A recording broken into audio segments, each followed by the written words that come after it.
더불어민주당 이재명 대표의 위증교사 의혹 사건 1심 결과가 오늘 오후 2시에 나옵니다. 위증교사 혐의에 대해 검찰은 앞서 1심 선고가 난 공직선거법 위반 사건보다 더 무거운 징역 3년을 구형한 상태인데요.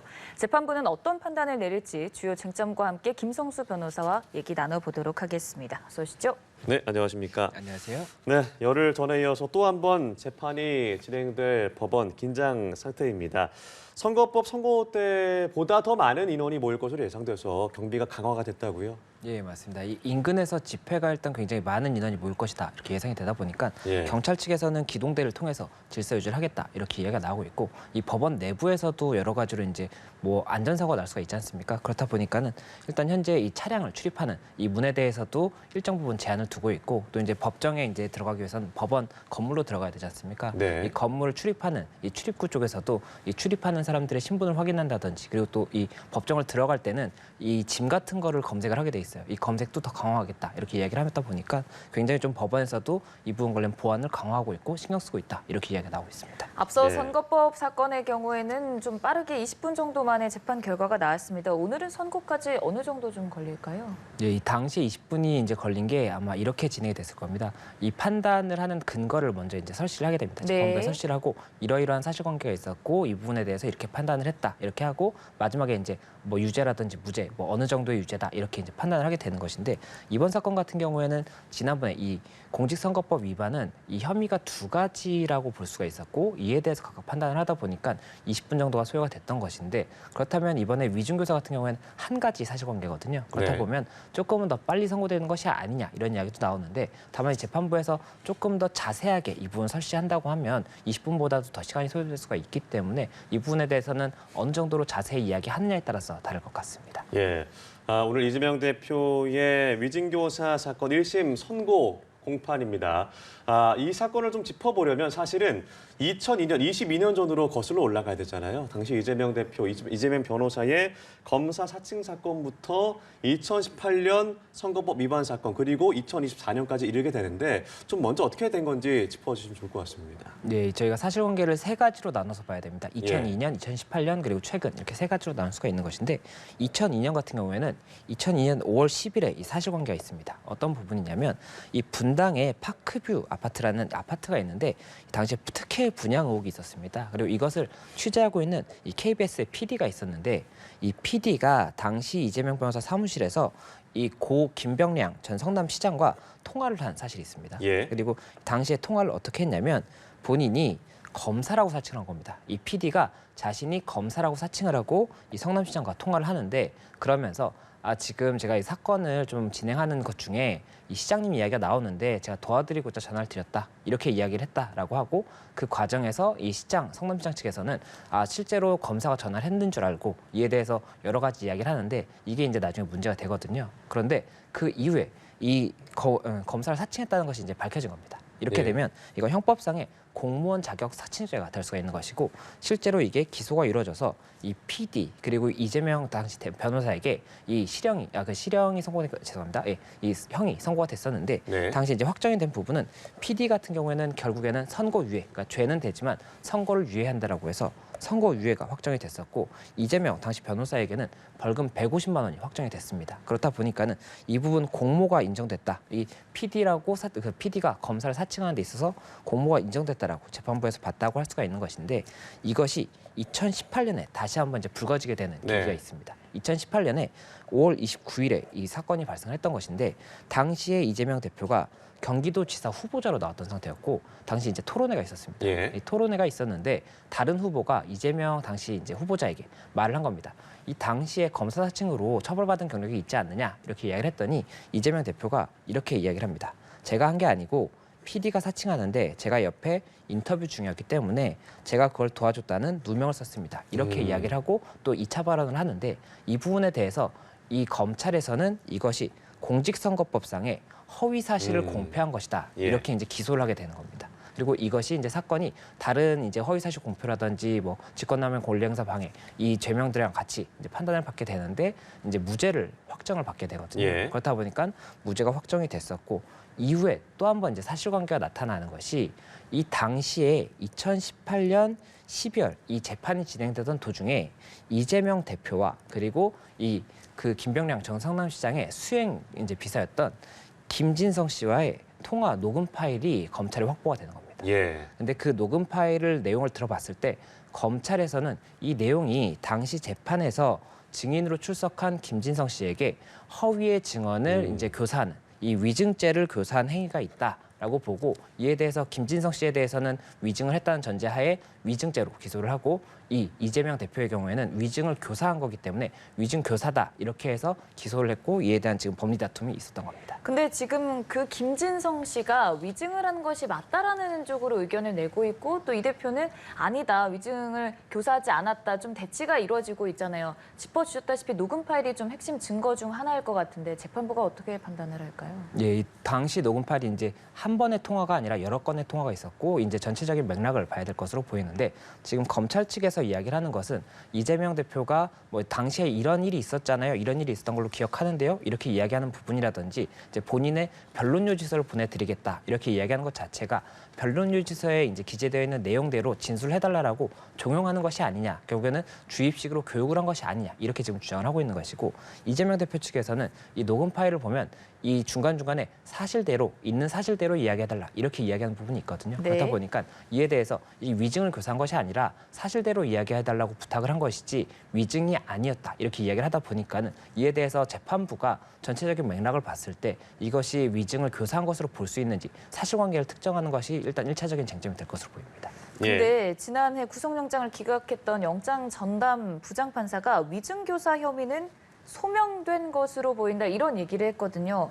어떤 의미인지 또 이번 재판에 어떤 영향이 있을지도 얘기를 해본다면요. 예, 지난해 이제 이재명 대표에 대해서 구속영장이 청구가 됐었고 그때 당시에 이제 이 위증교사 혐의도 들어가 있었습니다. 영장에. 그렇다 보니까는 이 영장에 대해서 재판부가 판단을 함에 있어서 이 위증교사 혐의는 소명이 된 것으로 보인다라고 이야기를 했다 보니까 이에 대한 이제 굉장히 좀 파급이 있었는데 이 영장을 이제 판단하는 것은 굉장히 짧은 시간에 이루어지고 그리고 당시에까지 이제 가지고 있는 검찰의 이런 증거들이라든지 이런 것들을 보고 판단을 하는 것인데 그렇다 보니까 소명이 된 것으로 보인다라고 이야기를 하지 않습니까? 이 소명 같은 경우에는 대개 그럴 것이라는 추측 정도의 심증이 형성됐다는 겁니다. 그런데 이게 유죄를 선고하기 위해서는 실제로는 합리적 의심의 여지 없이 이제 고도의 개연성이 증명이 되었다고 봐야 되는 거거든요. 그렇다 보니까 이 지금 1년여의 이 기간 동안에 검찰에서 제시한 이런 증거라든지 또 이에 대해서 이재명 대표가 반박한 이런 증거들이 어느 쪽으로 재판부가 증명이 됐다라고 볼 수 있는지 이 고도의 개연성이 증명되었다고 볼 수 있는지 여부가 중요한 것이지 이 지난해의 소명만 가지고는 어쨌든 유죄의 판단을 할 수가 없는 것이기 때문에 결국에는 현재 재판부에서 이 현출된 증거라든지 추가적인 증인신문에서의 내용이 어떻게 보일 것인지가 중요할 것 같습니다. 네.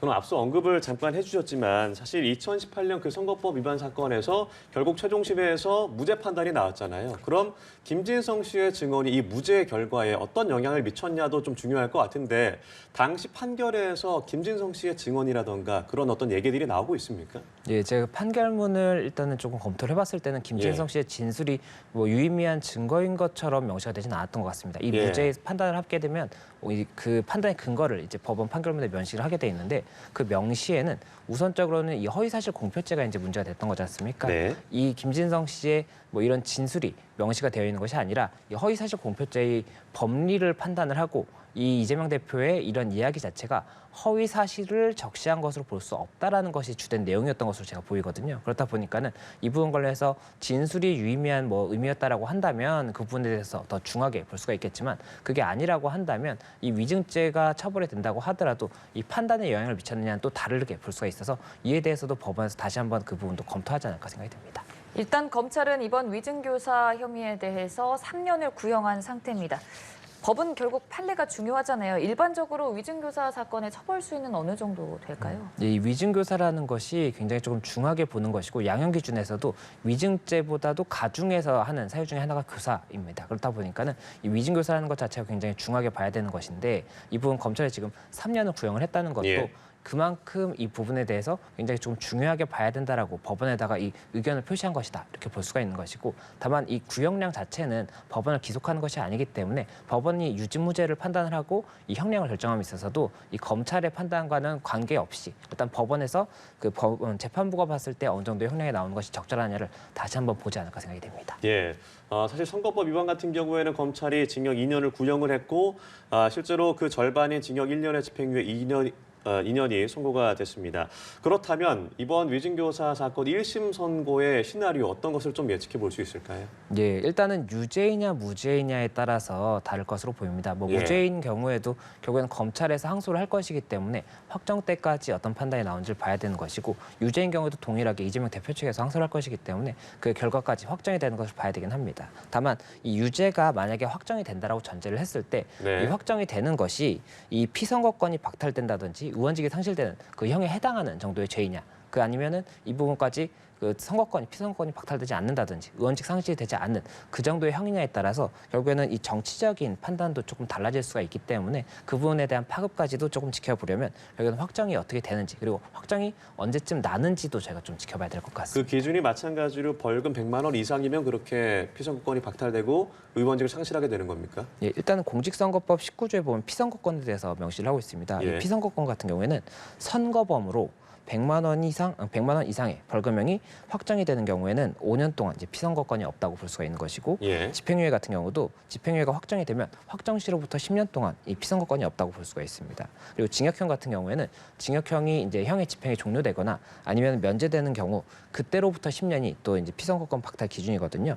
그리고 선거범이 아닌 경우에도 형사적인 처벌을 받아서 금고 이상의 형이 선고가 되고 실효되지 않은 자, 그러니까 실효 기준 같은 경우에는 3년 초과 징역이나 금고는 10년, 3년 이하의 징역 또는 금고는 5년이기 때문에 이 실효 기간까지는 피선거권이 없다고 봐야 되는 부분이 있기 때문에 피선거권이 쟁점이 될 것으로 보이고, 의원직 같은 경우도 조금 달리 규정하고 있는 부분이 있기 때문에 그 부분은 또 별도로 검토해야 될 것 같습니다. 예, 그럼 궁금한 것이 사실 뭐 법원의 판단은 기다려봐야 되는 것이지만 이재명 대표가 워낙 유력한 대권 주자이기 때문에 이 질문을 안 드릴 수 없을 것 같습니다. 만약에 공직선거법이 1심에서 피선거권 10년의 박탈형을 이제 받은 거고 최종심까지 물론 기다려봐야겠지만 위증교사 사건이 예를 들어서 피선거권이 5년 박탈된다 그러면 이것이 합쳐지는 겁니까? 어떻게 되는 개념입니까?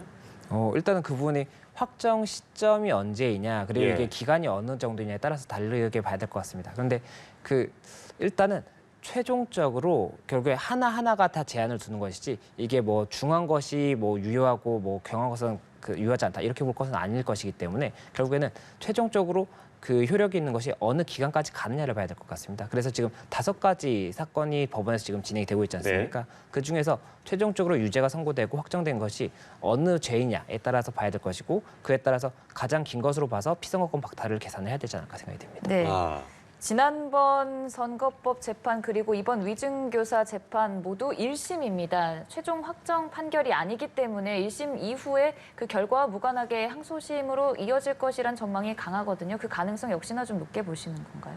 예, 아무래도 양측 다 뭐 무죄든지 유죄든지 원하는 결과 나오지 않는다고 한다면 당연히 항소할 것으로 보이고, 그렇다 보니까는 그리고 확정시까지 봐야 되는 것이 1심 판단만 가지고 저희가 판단하기는 조금 어렵지 않을까 네. 생각이 됩니다. 예, 그래서 그 부분 확정이 언제 되는지가 쟁점이 될 것 같습니다. 예. 그리고 이번 선고 이후에도 이재명 대표의 재판은 계속됩니다. 지난주에 있었던 검찰의 추가적인 기소도 있었고요. 5건의 재판을 받게 될 텐데 이재명 대표가 받아야 될 이 법원의 판결들, 좀 주요 이슈들, 쟁점들 어떤 게 있는지 좀 정리해 주시죠. 예, 일단 지금 위증 교사 사건이 이제 항소심이 진행 중이고, 그리고 오늘 선고가 되는 위증 교사가 오늘 선고가 되는 것이고, 공직선거법 위반이 이제 항소심이 진행 중입니다. 그리고 쌍방울 대북 송금 사건이 있고, 또 예. 그리고 대장동 대장동 그리고 백현동 이런 특혜 관련해서 또 의혹이 있습니다. 그리고 마지막으로 이 경기도 법인카드 유용 의혹도 최근에 이제 기소가 됐기 때문에 이 5가지가 어떻게 진행되느냐를 각각 봐야 되고, 이 중에서 가장 먼저 확정이 될 예상이 되는 부분은 네. 위증교사 사건이 1심도 일단 선고가 된 상태인데다가 항소심이나 상고심도 아무래도 이게 선거법 사건이기 때문에 빨리 진행이 될 것이거든요. 그렇다 보니까 이 부분이 가장 먼저 확정이 되지 않겠느냐라고 생각이 되다 보니까 이 부분이 가장 중요할 수 있다라는 이야기가 나오는 것 같습니다. 예, 그러면은 이제 최종적으로 법원의 마지막 판단까지 나오기까지가 다음 대선과 연결돼서 많은 분들이 궁금하실 것 같습니다. 최종적으로 언제쯤 나올 것으로 좀 보이세요? 선거법이나 위증교사의 최종심의 어떤 시간이? 예, 그러니까 위증교사 같은 경우라든지 허위 공직선거법 같은 경우에 공직선거법은 말씀드렸던 것처럼 이제 원래 공직선거법상에 6개월, 3개월, 3개월의 룰이 있습니다. 1심 네. 6개월, 항소심, 상고심 3개월 이렇게 이제 법에 명문 규정이 있는데 실제로는 이게 이제 많이 지켜주지 않다 보니까는 조금 여러 가지 이야기가 나오는 것이고 다만 최대한 법원에서 이 부분을 맞추려고 하거든요. 예. 그렇다 보니까 항소심에서는 3개월 내에 최대한 선고를 하려고 할 것이고 만약에 3개월 넘어간다고 하더라도 그 기간이 크게 넘어가진 않을 겁니다. 실제로 선거법 같은 경우에는 증인신문이 가장 시간이 오래 걸리는 것인데 일주일에 2번 정도씩 진행을 해서 최단 증인신문을 빨리 끝냅니다. 그렇다 보니까는 항소심이 조금 빨리 선고가 될 것이고 다만 이제 상고심 같은 경우에 얼마나 걸릴 것이냐를 봐야 되는 것인데 네. 그 2018년에 공직선거법 사건이 있었지 않습니까? 그때 당시에는 상고심이 1년 정도 이제 선고가 걸렸었거든요. 그렇다 보니까는 항소심이 한 3개월에서 6개월 사이에 판단이 나오고 그 다음에 1년 정도 후에 상고심이 나오지 않을까 이렇게 예상을 하면 어느 정도의 계산이 되지 않을까 생각이 됩니다. 네, 알겠습니다. 오늘 말씀은 여기까지 들어보도록 하고요. 김성수 변호사와 함께했습니다. 고맙습니다. 고맙습니다. 고맙습니다.